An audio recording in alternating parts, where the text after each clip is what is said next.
البدع والأهواء، أهل البدع العقائدية وأهل البدع السياسية. نقول بيننا وبينكم السلف، بيننا وبينكم الكتب، كان فيقول البدع بيننا وبينكم. Kita masuk ke hadis keberapa kah? Masih dalam bab ataukah kita masuk dalam bab baru, bab at-tahdhir min idza'i sholihin wa dha'afati wal masakin, atau bab ini sudah kita baca sebagian, yaitu memperingatkan, yaitu peringatan dari menyakiti orang-orang yang soleh, orang-orang yang lemah dan orang-orang miskin. Sepertinya awal-awal sudah kita baca ini ya. Baik, untuk yang hadis yang pertama dalam bab ini, yaitu man adali waliyan, ini sudah pernah dibahas.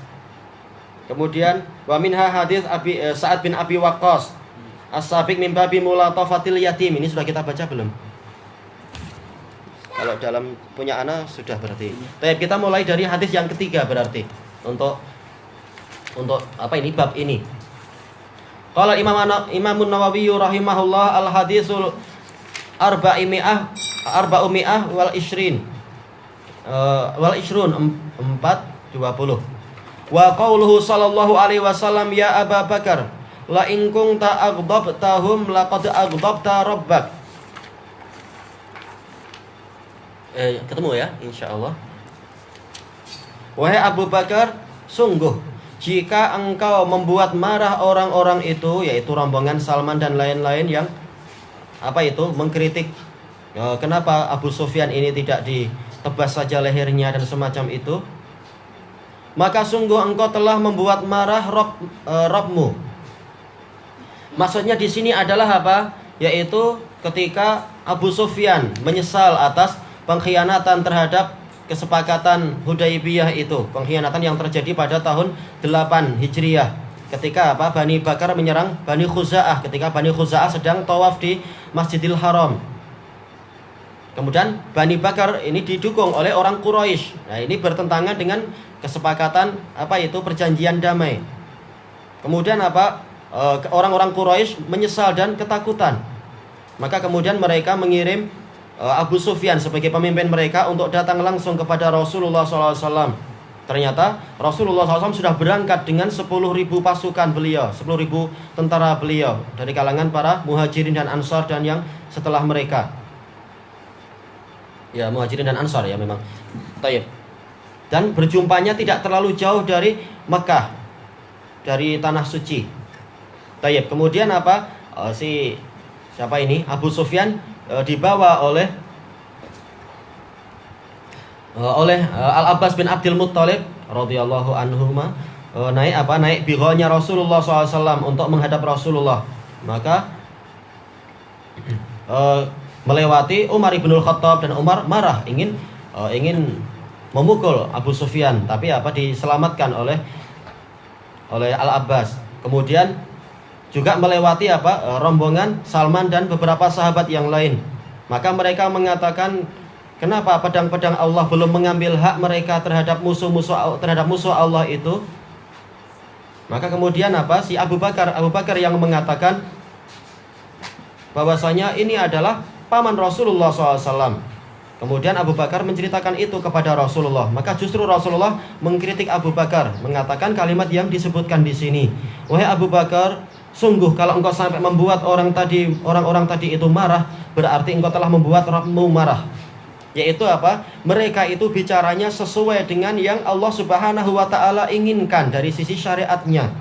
Yaitu harusnya orang itu cemburu kepada agama Allah, bukan justru cemburu kepada musuh-musuh Allah.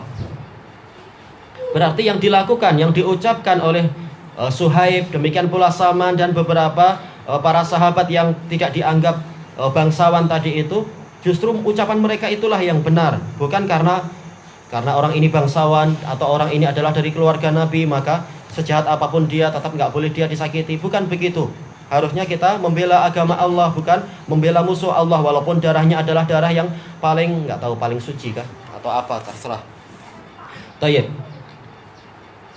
Dan dari hadis ini disebutkan oleh Al-Imam Ibnul Qayyim rahimahullahu ta'ala di dalam Zadul Ma'ad dan juga di dalam Raudhatul Muhibbin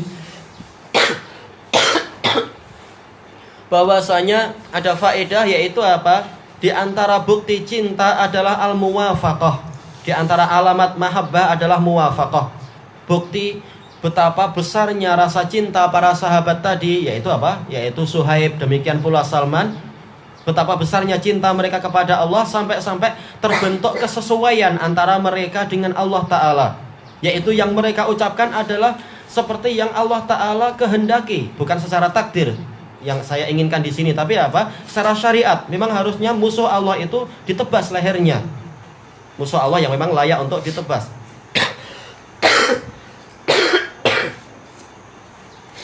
Tayyib. Makanya manakala mereka sudah sesuai dengan Allah, harusnya mereka itu ditolong, bukan justru mereka itu yang dikritik atau dipatahkan semangatnya, dan justru musuh Allah yang dibela dan sebagainya. Makanya di sini Rasulullah SAW mengingatkan adanya muwafaqah yang kedua. Kalau sampai ucapanmu tadi membuat orang-orang soleh tadi marah, berarti engkau telah membuat rohmu marah. Jadi ada kesesuaian. Seandainya mereka marah, berarti Allah juga akan marah. Ini menunjukkan kesesuaian yang sangat tinggi, kata Ibnul Qayyim, antara apa? Para sahabat yang dianggap nasabnya rendah tadi, kesesuaian mereka dengan apa? Dengan penguasa alam semesta. Dan kata Ibnul Qayyim rahimahullah, kesesuaian ini nampak lebih jelas lagi dari Umar. Nah, Umar termasuk dalam hadis tadi, termasuk apa? Orang yang ingin membunuh Abu Sufyan, yang memang telah banyak membunuh kaum muslimin itu sebelum beliau bertaubat. Dan kesesuaian Allah Ta'ala Umar dengan Allah banyak sekali, sebagaimana dalam hadis muttafaqun alaih dari Ibni Umar dan juga yang lain-lain itu, yang sampai Rasulullah mengatakan, inni ra'aitul haqqa yajri ala lisani Umar. Sesungguhnya aku melihat kebenaran itu mengalir melalui lisan Umar. Sampai Rasulullah juga bersabda, apa itu? Inna fil umami sabiqati muhaddatsan mulhaman, la in kana fi hadhil ummah lakana Umar. Sesungguhnya di umat-umat yang terdahulu ada orang-orang yang mendapatkan bisikan jiwa dan mendapatkan ilham. Bukan bisikan jiwa dari setan, tapi betul-betul dari Allah. Tidak seperti yang dihayalkan oleh sufi, hayal tapi nggak sampai. Umar betul-betul sampai itu. Dan kalau itu ada di umat ini, saya dia adalah Umar. Tayyib. Betul-betul kesesuaian yang banyak sekali, sampai sesuai dengan ayat-ayat yang turun itu. Ini hasil dari apa? Hasil dari ketaatan kepada Allah, sebagaimana dalam hadis yang telah kita lewati itu. Wa kana radhiyallahu anhu waqafan ala kitabillah. Senantiasa Umar ibnul Khattab memang apa itu? Berhenti sesuai dengan kitabullah. Maka manakala dia betul-betul taat kepada kitabullah, mengikuti bimbingan Al-Quran dan tidak melampaui bimbingan tadi, maka betul-betul dia terbimbing dengan kalamullahi ta'ala, sehingga benar-benar taufiknya itu sangat kuat. Dan ini adalah hasil dari apa? Ilmu dan amalan, sebagaimana itu diisyaratkan di dalam hadis Abi Hurairah radhiyallahu anhu yang disebutkan dari awal bab ini, masalah man adali waliyan, yaitu hadis wali, yang mana Rasulullah SAW bersabda, wala yazalu abdi yataqarrabu ilayya bin nawafil hatta uhibbah. Terus menerus hambaku mendekatkan diri kepadaku dengan amalan-amalan yang tambahan, yang mustahab, sampai aku mencintai dia. Kemudian Allah Ta'ala berfirman, fa in ahbabtuh fa kuntu sam'ahul ladzi yasma'u bih wa basarahul ladzi yubsiru bih wa yadahul lati yabtishu biha wa rijlahul lati yamshi biha. Kalau aku sudah cinta pada dirinya, maka aku yang akan menjadi mata dia untuk melihat, telinga dia untuk mendengar, tangan dia untuk menggenggam, dan kaki dia untuk melangkah. Kata Imam Ibnu Rajab Al-Hambali di dalam Jami'ul Ulum wal Hikam, bukan Allah menyatu, tetapi apa? Betul-betul taufik yang sangat kuat pada anggota badan tadi, sehingga seakan-akan Allah menyatu dengan dia. Ini sekitar apa? Sekitar tamsil. Bukan benar-benar Allah menyatu dengan makhluk yang fana ini. Tapi ini adalah tamsil yang sangat kuat. Betul-betul ada muwafaqah. Kenapa terbentuk muwafaqah?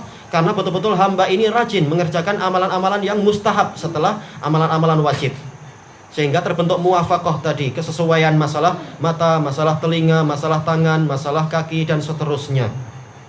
Dan kesesuaian ini akan memberikan apa? Buah yang sangat manis setelah itu lagi. Apa itu? Wala inista'adani lau'idzannah. Kalau dia minta perlindungan padaku, pasti aku lindungi dia. Wala in sa'alani la'utiyannah. Kalau dia minta sesuatu padaku, pasti aku minta dia. Tayyib, maka nggak perlu lagi dia tergantung pada makhluk, tidak perlu lagi dia sampai jiwanya itu merasa resah karena makhluk tidak mau menolong dirinya dari sisi apa? Perkara-perkara keduniaan dan sebagainya. Karena Allah sebagai wali dia. Kecuali kalau kita sedihnya bukan faktor kenapa mereka nggak menolong kita, tapi kenapa mereka tidak mau menolong agama Allah. Ini adalah apa? Kesedihan yang betul, sebagaimana kesedihan Rasulullah SAW. Tayyib, intinya di sini dari rangkaian pembahasan tadi adalah masalah larangan untuk menyakiti orang-orang soleh. Walaupun sekedar apa menyakiti tadi adalah dengan lisan yang menyebabkan mereka marah atau tersinggung dan sebagainya. Karena yang marah bukan hanya mereka nanti, tapi Rabb mereka dan Maula mereka, yaitu Allah Ta'ala. Dan ini sangat berbahaya. Maka kita dilarang untuk apa menyakiti para orang-orang soleh, orang-orang yang lemah. Walaupun kita tidak tahu dia soleh atau tidak, tapi dia orang lemah. Allah Ta'ala dekat dengan orang-orang yang lemah. Maka jangan sampai Allah Ta'ala berbuat sesuatu kepada kita karena kezaliman kita. Demikian pula orang-orang miskin. Tayyib. Kalau bukan karena Allah lebih dekat kepada orang-orang miskin, niscaya apa? Niscaya para nabi itu dibuat kebanyakannya adalah orang kaya. Dan niscaya Rasulullah menyuruh kita untuk mendekat kepada orang kaya. Tapi ternyata Rasulullah menyuruh kita untuk apa? Mendekat kepada orang-orang miskin. Dan Allah menyuruh kita untuk sangat memperhatikan urusan para fuqara wal masakin dan seterusnya. Menunjukkan kedekatan Allah itu memang lebih dekat kepada masakin. Kenapa? Al masakin ini dari maskanah, yaitu apa? Yaitu betul-betul ketenangan. Kenapa tenang? Karena memang tidak ada sesuatu yang layak untuk dibanggakan di dalam jiwa mereka. Dan ini lebih dekat kepada tawadhu. Sementara semakin orang tawadhu, maka dia akan semakin sesuai dengan tujuan penciptaan, yaitu ibadah, ubudiyah, yaitu menghinakan diri kepada Allah. Semakin menghinakan diri pada Allah, semakin dekat dengan Allah. Tayyib. Makanya diriwayatkan dengan sanad yang sahih dari biografi Sulaiman bin Tarkhan, termasuk murid terbaik dari Abdurrahman bin Mul. Yang mana Abdurrahman bin Mul adalah murid terbaik dari Salman Al-Farisi. Sulaiman bin Tarkhan ini pernah terjadi perselisihan antara beliau dengan seorang muadzin di masjid. Muadzin itu langsung memukul perut beliau. Langsung setelah itu tangan si muadzin tersebut langsung apa? Langsung kering. Kenapa? Karena dia salah memukul orang. Karena Sulaiman bin Tarkhan sama sekali tidak layak untuk dimusuhi. Beliau adalah apa? Siqah dan sunni. Betul-betul sunni tingkat tinggi, bukan hanya ahli hadis. Dan juga apa? Bukan hanya sunni-sunni, tapi beliau juga ahli ibadah. Selama 40 tahun beliau apa? Sholat subuhnya itu dengan apa? Dengan wudhu sholat isya. Karena apa? Tidak tidur. Bukan karena mengharamkan tidur, tapi karena memang ternyata semakin tua justru semakin rajin ibadah, berlomba-lomba dengan anaknya Mu'tamir bin Sulaiman, qiyamul lail di mana-mana, pindah-pindah masjid untuk apa? Memperbanyak saksi di muka bumi, bukan saksi manusia, tapi apa? Baitullah. Ini adalah semangat apa? Para salaf kita yang layak untuk dicontoh. Manakala mereka rajin mendekatkan diri kepada Allah, akhirnya betul-betul Allah yang menjadi pembela mereka. Tayyib, ilahuna wallahu a'lam.